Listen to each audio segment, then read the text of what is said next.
हमारे यहाँ 2150 रुपए में खरीदा, 2 लाख मीट्रिक टन, और वो घुसपैठ करके और स्मगलिंग करके वहां से ले आए। हमारा बाजरा हमको खरीदना पड़ा, बाद में सस्ता बेचना पड़ा। अब इन चीजों को भी हम उसी आईटी के माध्यम से रोक रहे हैं। मेरी फसल मेरा ब्यौरा ये हमने इसलिए चालू किया कि इस प्रकार की जो स्मगलिंग हो रही है अनाज की और स्टेट के एक्सचेकर पर इसका जो बोझ पड़ रहा है, इसको हम रोकें। और अब तो किसान को बताया गया है, उसको उसका लाभ भी मिल रहा है कि आप हर साल जो जमीन में बुआई करते हैं, और ये लाभ केवल जमीन के मालिक को नहीं है, पहले मालिकों को ही लाभ मिलता था। अब हमने कहा कि जो काश्तकार है, जो वास्तव में किसान है, बुआई करता, जमीन उसकी नहीं भी है, प्रावधान उसके कर दिए कि वो भी रजिस्टर करे। अगर फसल वो होता तो फसल की बिक्री भी वो उसी के द्वारा होगी। कल को कोई कंपनसेशन मिलना है तो वो भी उसी को मिलेगा।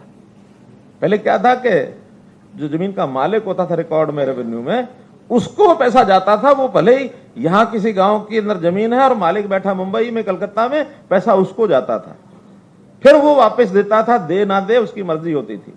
हमने कहा नहीं, जो फसल बोने के ऊपर रजिस्टर करेगा, हम ये चीजें उसको देंगे, मालिक को नहीं देंगे। किसान तो वास्तव में वो है जो बुआई करता है, वो तो भू मालिक है, वो किसान नहीं है।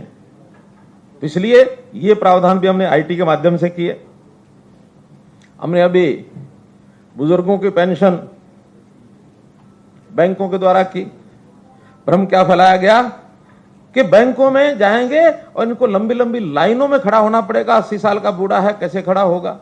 हमने वो प्रावधान किए कि उनको घरों में पहुंचाया जाए, लेकिन इन्होंने भ्रम फैलाया कि इन बुजुर्गों को लाइन में खड़ा होना पड़ेगा, उनको क्यों ना, उनके मन में बगावत क्यों ना भरी जाए। हमने इसी प्रकार मेरा पानी मेरी विरासत ये कहा। आखिर पानी बचाना हमारा उद्देश्य था।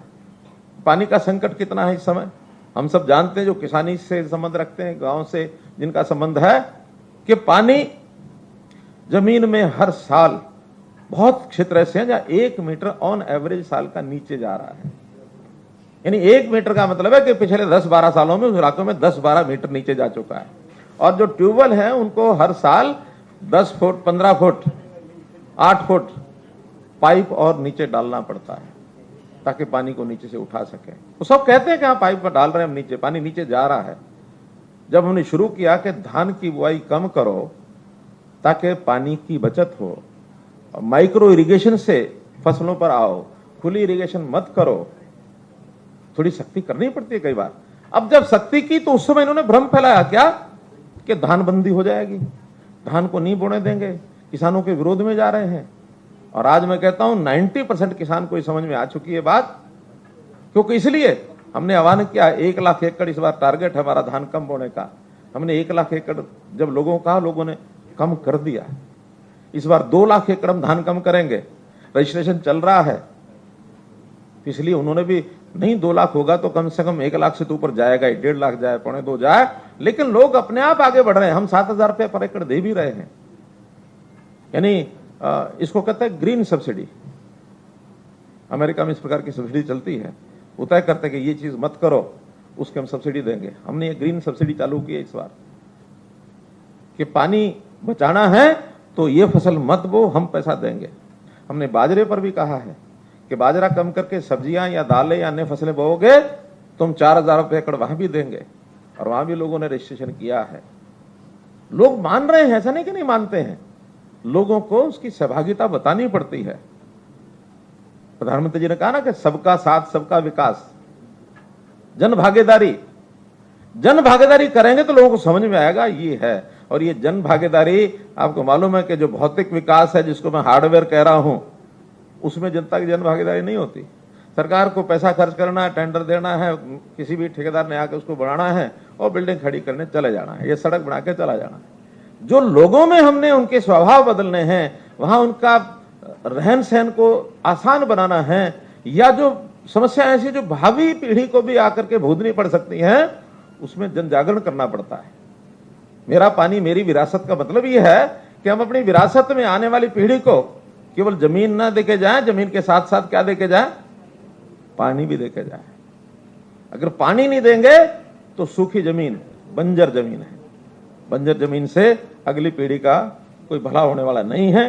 तो मित्रों, ये सारी चीजें कांग्रेस का जो ये भ्रामक प्रचार है वो भी हम सहन कर रहे हैं, फिर भी हम उनको हमेशा सलाह देते हैं, एक अच्छे विपक्ष के नाते रचनात्मक काम की भूमिका निभाओ, ठीक को ठीक कहो, गलत को गलत कहो। लेकिन अभी तक उनके पास मुद्दे तो है नहीं। जब मुद्दे नहीं है तो एक स्वभाव है, ठीक है उसको गलत कहो, गलत है उसको ठीक कहो, जनता को भ्रम में डालने के लिए। लेकिन हमको ये विश्वास है और मैं उनको चेतावनी देना चाहता हूं कि इसी क्रम से चलते रहे तो उनका भविष्य अंधकार में है, और हमें तो सूट करता है उनका भविष्य अंधकार में रहे। तो हम तो अपने अगले 5 साल की भी तैयारी कर रहे हैं, न केवल 24-29 तक। और इसीलिए कर रहे हैं कि ये सारे जो काम वो कर रहे हैं उनको पता है, उनको पता नहीं है, उनको पता हो जाए तो शायद ना करें। उनको पता नहीं है जनता क्या चाहती है। जनता सिस्टम्स को चाहती है, जनता तकलीफें नहीं चाहती है। जनता वो जमाना चला गया, भ्रम में अब नहीं रहना चाहती, समझती है, जल्दी समझती है। हाँ, जिनको बिल्कुल 2-2-5 ना मानूं वो करना तो करते रहे। मैंने एक असेंबली में इस बार सुनाया, आपने सुना कि नहीं सुना? एक पति जो है अपनी पत्नी से जाके कहता कि भगवान आज मैं एक शर्त लगाया। कि क्या शर्त लगाया? मैं शर्त लगाया कि 2-2-5 होते हैं। कितनी शर्त लगाई? कि 100 रुपये की। ओके भाई, तू तो 100 रुपया हार गया। बोले कैसा हार गया? 2-2-5 होते ही नहीं है, 2-2-4 होते हैं, पत्नी कहती है। कहने ले मैं मानू भी, मैं मानू ही नहीं। तो अगर किसी ने ये धारण कर रखा कि मैं नहीं मानू, तो उसको समझाने का भी अर्थ नहीं होता है।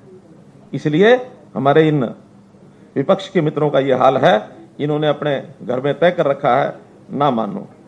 तो नहीं मानना तो भैया मत मानो, हमारा काम है बताना, हम बता रहे हैं।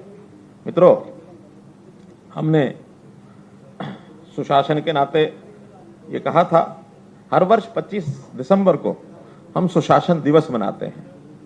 2020 हमने सुशासन वर्ष ये मनाया था, और बहुत से काम उसमें, यानी इस आईटी के कारण से हम जो कोविड की लड़ाई लड़ पाए, उसका एकमात्र यही कारण था कि हमने कोरोना के सिस्टम, ये अपने आईटी के सिस्टम खड़े किए। एक व्यवस्था खड़ी के परिवार पहचान पत्र, और उस परिवार पहचान पत्र में हर परिवार की बेसिक जानकारी, डाटा ये हम ले रहे हैं। इस समय तक 63 लाख परिवारों ने अपने आप को रजिस्टर कर लिया उस पर। उनके परिवार में सदस्य कितने हैं, बड़े कितने हैं, छोटे कितने हैं, विद्यार्थी कितने हैं, कमाने वाले कितने हैं, वृद्ध कितने हैं, और निशक्त कितने हैं। मानो किसी कारण से दिव्यांग हो गया या कोई ऐसा है जो काम नहीं कर सकता है, उनकी भी जानकारी, ताकि समय आने पर उनकी जो आवश्यकता है उसको उनके घर पहुंचा सकें। फिर उनका बैंक अकाउंट नंबर भी हमने लिया है, उनके बच्चों की पढ़ाई क्या है, उनके परिवार के सदस्य पढ़े लिखे कितने हैं, रोजगार कितने हैं, बेरोजगार करने वाला कौन है, उसमें से आगे बढ़ रहे हैं। और दिव्यांग, ये जो कोरोना में वो डाटा हमारे पास था, इसलिए जो सहायता हमने घोषित की उनके घर पहुंचाई। हमने वो बीमार, कोरोना पीड़ित जिन्होंने घर में रह करके होम आइसोलेशन के अंदर इलाज किया, हमने उन सबको 5,000 रुपया नगद दिया। जो हमारे बीच में नहीं रहे, ऐसे बीपीएल के परिवार, चाहे दोनों सालों में कभी भी डेथ हुई हो, उनको भी 2 लाख रुपया उनके घर पहुंचाया है। जो बच्चे माता पिता विहीन हो गए, जिनको हम अनाथ कहते हैं, ऐसे बच्चों की शिक्षा का खर्च 2500 रुपया महीना, ये उनको भी हम दे रहे हैं। जो परिवार उनको पाल रहे हैं उनको भी हम दे रहे हैं। जो बेटियां हैं उनके खाते में अलग से पैसे जमा करा रहे हैं। तो ये क्यों संभव हो पाया? ये इसलिए संभव हो पाया कि हमारे पास एक आईटी का डाटाबेस, ये उस परिवार पहचान पत्र के माध्यम से बना हुआ था। अब इस बार जो उसका एक्ट हम लेकर के आए, तो इनको यही तकलीफें शुरू हो गई कि इस डाटा को आप क्या करोगे, इस डाटा का तो दुरुपयोग होगा, ये डाटा तो लीकेज हो जाएगा, आपको पता लग जाएगा कि इस डाटा के माध्यम से लाभार्थी कौन है। हम कहते हैं लाभार्थी तुमको पहले ही पता है, क्या हमको ये पता नहीं है कौन कौन सरकारी पीडीएस दुकानों से राशन ले रहा? पता है ना। हमको ये नहीं पता कि किस किस की नौकरी लगी है। हमारे शासनकाल में 82,000 लोगों की जो नौकरी लगाई है हमने, वो हमको पता नहीं है क्या? कौन कौन 2,500 रुपया पेंशन ले रहे हैं, ये हमको पता नहीं है क्या? कौन सा लाभ लेने वाला ऐसा विषय है डाटा का जो आज हमको पता नहीं है, और परिवार पहचान पत्र बनाने के बाद पता लग जाएगा। हाँ, ये डाटा जो अभी अलग अलग विभागों के पास है। कोई फूड एंड सप्लाई डिपार्टमेंट के पास है, कोई हेल्थ डिपार्टमेंट के पास है, कोई लेबर के पास है, कोई किसानों के पास है, कोई रेवेन्यू डिपार्टमेंट के पास है जिनकी रजिस्ट्रियां हैं। यानी अलग अलग बिखरे हुए डाटा, कोई उनका आपस में तालमेल नहीं होता। और उसमें से जब बीच में गलत काम करने वाले गलत प्रक्रिया कर जाते हैं, उसको ढूंढने में ही मुश्किल हो जाती है कि ये किसने किया, कौन कर ले गया। कांड तो होते रहे हैं हमारे यहां भी, कई प्रकार की जो शुरू में चोरियां हुई इसी डाटा के खेल में हुई है। हमने उसको चेक किया, आधार बेस्ड एडमिशन शुरू किए, 2.5 लाख बच्चे ऐसे निकले जिनका 2 स्कूलों में एडमिशन है। प्राइवेट स्कूल में भी है, सरकारी स्कूल में भी है।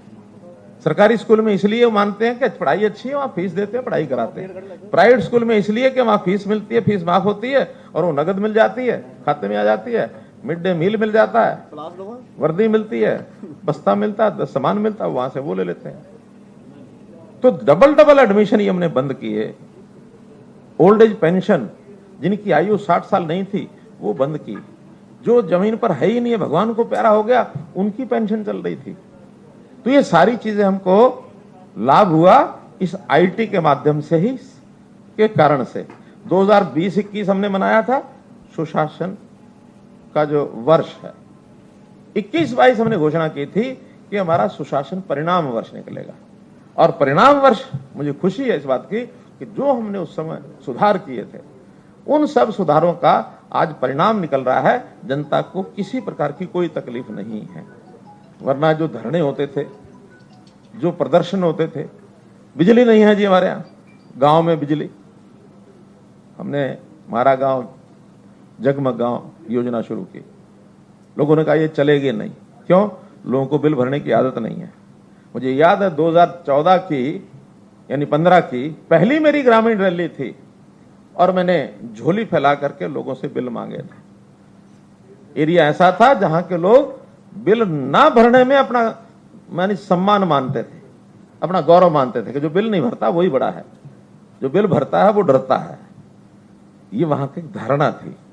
धीरे धीरे उस काम को हमने आगे बढ़ाया, कई प्रकार के छूट दी उनको, कई प्रकार का उनको अपील की और आज उसका असर इतना है कि इस समय 6700 गांव में से 5500 गांव ऐसे हैं जहां 24 घंटे बिजली जाती है। 24 घंटे किसी प्रांत में नहीं है आसपास, न यूपी में है, न पंजाब में है, न राजस्थान में है। 5400 गांव में 24 घंटे बिजली जाती है। और आज तो स्थिति ये हो गई है कि जहां 24 घंटे बिजली नहीं है, लड़की लड़के के रिश्ते में जो विषय चलता है तो लड़की वाले पूछ लेते हैं तुम्हारे गांव में बिजली कितने घंटे आती है। अगर 24 घंटे नहीं आती तो रिश्ता नहीं करते। अब वो जो नए नए बच्चे हैं वो शुरू हो गए हैं, भाई गांव में 24 घंटे बिजली लाओ। अभी ये गांव के अंदर मैं गया और रवि दैया का कौन सा गांव था, नारी, नहीं भरते थे बिल। संयोग से वहां का एक नौजवान को मेडल मिल गया, उसने मुझे बुला लिया।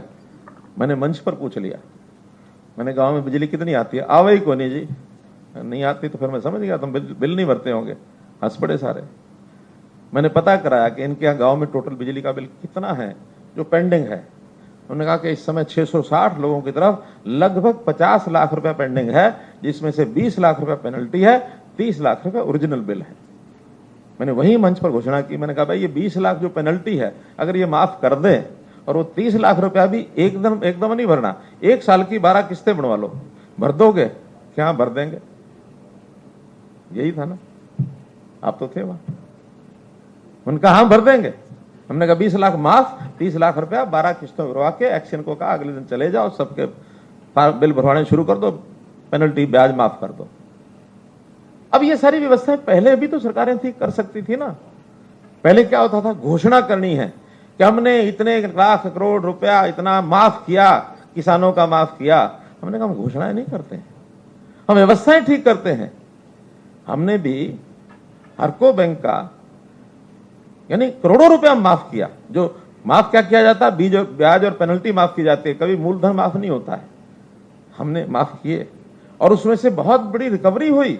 बहुत से लोगों के एनपीए खत्म हो गए, लेकिन मैंने पॉलिटिकल शोर नहीं मचाया कि चुनाव के समय शोर मचाओ कि फलां स्टेट ने और किसानों के माफ कर दिए। इनकी जो कांग्रेस की पार्टी मध्य प्रदेश में, उन्होंने भी घोषणा की थी, राजस्थान ने भी घोषणा की थी कि किसानों के ऋण माफ कर दिए। कोई माफ नहीं करता। और कोई सरकार हिम्मत करके माफ भी करती है तो उतना ही करते हैं, ब्याज और पेनल्टी। मूलधन तो कभी कोई बैंक ब्याज करने माफ करने ही नहीं देता, ये रिजर्व बैंक की गाइडलाइन है।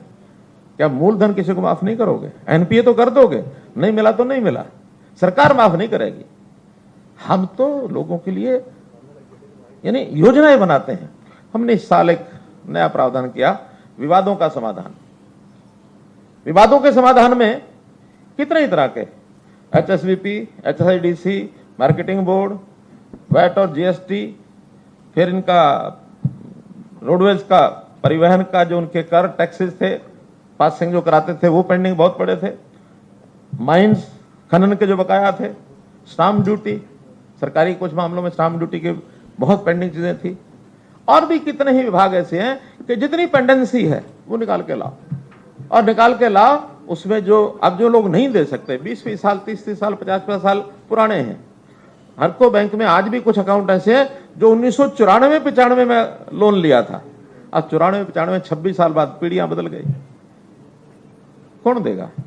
अल्टीमेटली हमने उसमें कहा कि इस डेट से पहले वाले तो सारे रद्द कर दो। अपने घर में भी तो नुकसान हो ही जाता है, उनका नुकसान हुआ है तो सरकार भरेगी, कहीं से भी लाएंगे, टैक्स लेंगे, अपनी इनकम जो होगी उसमें डालेंगे, लेकिन आदमियों की तकलीफ दूर करो। आज जो आदमी अपने सिस्टम को ठीक करना चाहता है उसको अवसर मिलना चाहिए। ऐसा नहीं कि एक बार कोई किसी ट्रैप में फंस गया तो उसको ऐसा फंसाते हैं, और सरकारी सिस्टम तो ऐसे है, ब्याज अगर बैंकों का 6% है तो सरकारी विभाग पहले 15% कहते हैं, फिर कहते हैं हाँ एक साल नहीं हो रहा तो 30% हो जाएगा, फिर 50% हो जाएगा, फिर 100% हो जाएगा।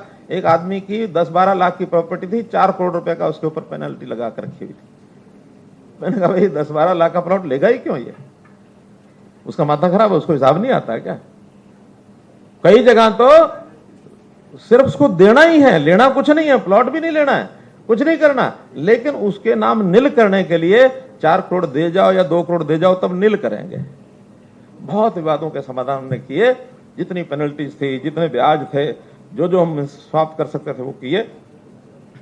व्यवस्था बदलने में एक लाल डोरा व्यवस्था, ये आपको मालूम है, गांव के अंदर एक लाल डोरा होता है कि ये लाल डोरा के अंदर की जो जमीनें हैं इसकी कोई रजिस्ट्री नहीं होगी, रेवेन्यू रिकॉर्ड में कुछ होता ही नहीं है। अगर रजिस्ट्री करानी भी है तो पंचायत लिख के दे दे तब रजिस्ट्री होती है, पंचायत के पास खाता होता है, रेवेन्यू रिकॉर्ड में खाता नहीं होता। जब हमको पता लगा हमने कहा बेकार में, आज देश स्वतंत्र है, अंग्रेजों के टाइम का था वो लाल डोरा, उनको लगता था ये गांव के अंदर रहने वाले लोग हैं, इसकी रजिस्ट्री हम क्यों करेंगे, ये पंचायत अपने आप रख ले। आज तो गांव के अंदर भी, शहरों के अंदर जो गांव मिल गए हैं उनकी करोड़ों रुपए की प्रॉपर्टी हो गई है, और वहां भी समस्याएं हैं। सब लाल डोरा को खत्म करके और अब उन्हें रेवेन्यू रिकॉर्ड बनाए हैं, सबकी रजिस्ट्रियां दे दी, 100 रुपया दो, अपने मकान की रजिस्ट्री करा लो। पंचायत पहली बार उसकी तस्दीक करती है कि हाँ ये इनका मकान है, क्योंकि रिकॉर्ड पिछला तो है नहीं।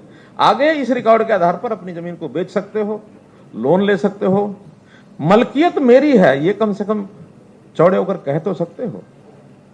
आदमी मालिक तो बनता मकान का, वरना तो धरती पर बैठा है, मकान उसका है लेकिन नाम कुछ नहीं है।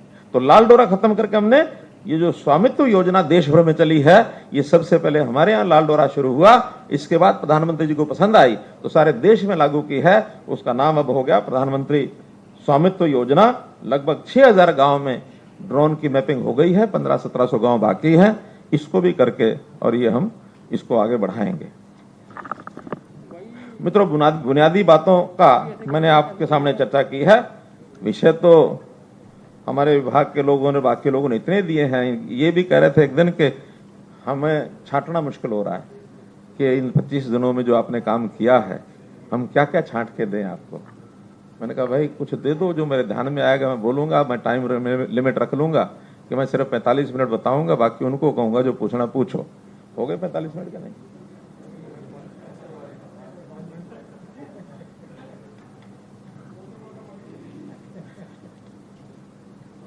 सामाजिक सुरक्षा पेंशन हम जब आए तो 1000 रुपया थी, हमने आते उसको एक टर्म में 2000 किया, अभी 3000 किया है, हर साल उसको बढ़ा रहे हैं। और अब तो इसको हमने